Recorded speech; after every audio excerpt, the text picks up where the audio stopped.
What is up guys, Ramhana1 here and welcome to today's video. Now before we get into today's topic, quick note about the gameplay. This is a pretty impressive gold M27 gameplay. I found it on my hard drive, so there's a possibility that I've used it before. I don't think I have, and if I have, it hasn't been for a long time. I really need to get on and get some gameplay, really running out some gears, some Call of Duty. And that's what I really play now that I can upload. I'm not allowed to upload Halo 4, unfortunately. Just you can't do it while you're with full screen. So unfortunately I can't upload that in game.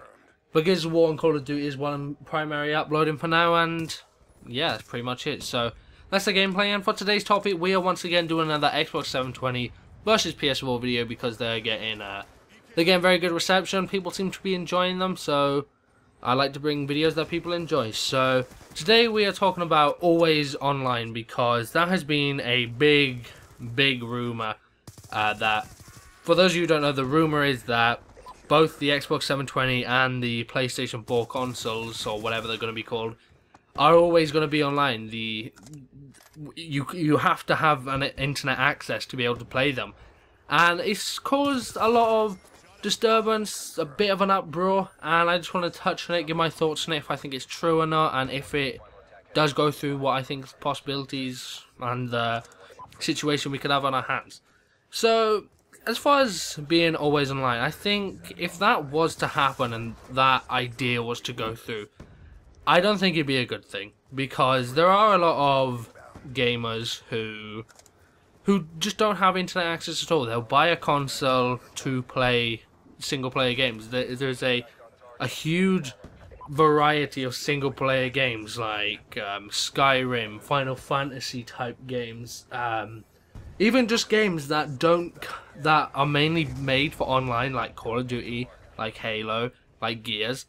They all have some pretty impressive campaigns, so those games themselves can be just picked up and played as a single player. Obviously, it probably wouldn't be worth the $40 or whatever it is, but while saying it, it can still be bought and used as a single player game. So a lot of people do still do that, and they do play primarily offline, because if you, especially when you look at the sales and stuff, so many copies are sold. And then if you look to see how many people are online at any given time, besides from day one, there's rarely ever that couple of million people that are actually playing the game. Although the game did sell a couple of million copies, because a lot of people, like I said, they play offline or they play other modes within the game. They just don't like the online multiplayer, and that's perfectly fine. So I think if you were to set it up so everybody had to play online, it'd be very bad, because there are areas throughout the world that don't even have access to internet, so they just buy the consoles and they just play them offline. I think there would be a big uproar if this was to happen. The sales of the consoles, I imagine, would go down, and just bad move in my opinion. I like to look at the different possibilities when they bring out these rumors, like the used game thing, no more used games.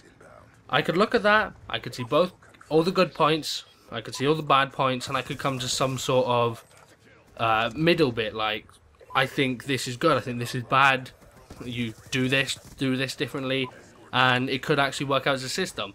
But the always online thing, I don't feel that could work as a system, because, as I've stated a couple of times now, there are people who primarily just play offline. But while saying all those things, I do think that we could see some games requiring online access all the time. What I'm thinking about in particular is, what's the name? Destiny, that new game that Bungie is making. I could see that be having to be played always online, because it just seems like that MMO sort of open world game that a lot of people can get into and play. Another one that I could see possibly happen to is Watch Dogs. They did announce that a lot of it would be online play, and I think they could require people to be connected to the internet at all time. I think being connected to the internet all the time will make a better gaming experience for everybody.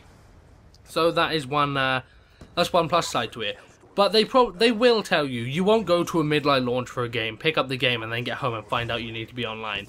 No, they will tell you before you buy the game on, like, the back of the box or during announcements and stuff, that you will need online access to play it, because They wouldn't just sell it to you. They'll tell you, like, do you know how it says on the back of the box, this game's 2 to 4 players, this game requires this, that, and that. It will say always online or something along those lines.